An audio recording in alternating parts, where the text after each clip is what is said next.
Nous voici devant une formidable composition qui a une magnifique histoire, puisqu'il s'agit d'un tableau présenté à Paris au Salon de 1880 et qui tout de suite a suscité l'enthousiasme des édiles et du conservateur de la ville de Quimper.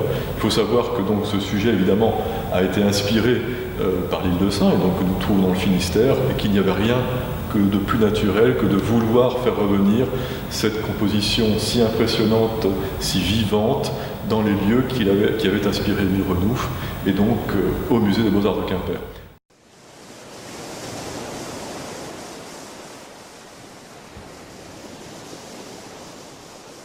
Alors il faut savoir que cet artiste s'est imprégné véritablement de cet univers ilien, insulaire, qu'il y a passé plusieurs mois, le temps de préparer son œuvre, et donc que cette forme de compassion, c'est une forme de compassion qu'il a vécue, qu'il a ressentie, qu'il a voulu exprimer de façon directe. Donc il s'agit non pas d'une œuvre de circonstance, composée à partir d'éléments recueillis de ci, de là, mais véritablement d'une expérience, d'une imprégnation d'un milieu qu'il a voulu traduire avec force, et sans doute au travers d'une œuvre un petit peu emblématique. Alors on est là dans l'ambition du mouvement réaliste. Émile Renouf reprend ou s'inscrit véritablement dans cette mouvance qui nous fait remonter aux célèbres compositions d'un Gustave Courbet, comme par exemple Un enterrement à Ornans, qui prend lui aussi appui sur les traditions de sa région, d'une région au fort tempérament, ici la Franche-Comté. Là nous sommes en Bretagne, et dans quelle Bretagne? C'est la Bretagne des îles, donc avec encore peut-être plus de particularités.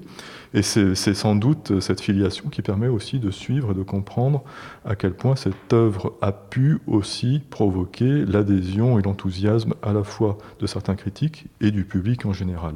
Alors cette vision un peu sombre, c'est une vision qui va alimenter tout un courant pictorialiste dans les décennies qui vont suivre, et qui va culminer en particulier dans le travail d'un Charles Cottet, qui est sans doute un des artistes les plus emblématiques, qui va s'emparer de ce regard pessimiste sur le rapport entre les humains et l'environnement.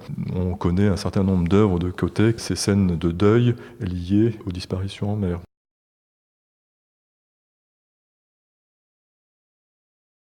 Vous avez deux figures, en particulier la figure de la mère et de la veuve, hiératique, presque figée, dans un recueillement, dans une forme de tristesse intérieure, en tout cas de prière intérieure, qui fascine évidemment, et qui invite au silence, alors qu'autour, on sent bien que les éléments, le ciel encore brouillé et la mer menaçante, introduisent une forme de vacarme dans ce drame intérieur.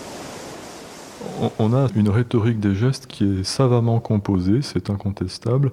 Il y a une relation incroyable dans les mains de cette jeune veuve qui semble former une sorte de, quelque part, de croix. Bon, les mains jointes de l'enfant. Et puis il y a ce surgissement de la chair, en tout cas de la peau, et de formes reconnaissables, qui surgissent d'un ensemble qui est traité avec une vraie monochromie, et pour cause, puisque cette jeune veuve porte l'habit de deuil, donc elle est tout de noir vêtue, avec un capot noir. Une formulation qui s'apparente à l'art de l'icône dans son hiératisme.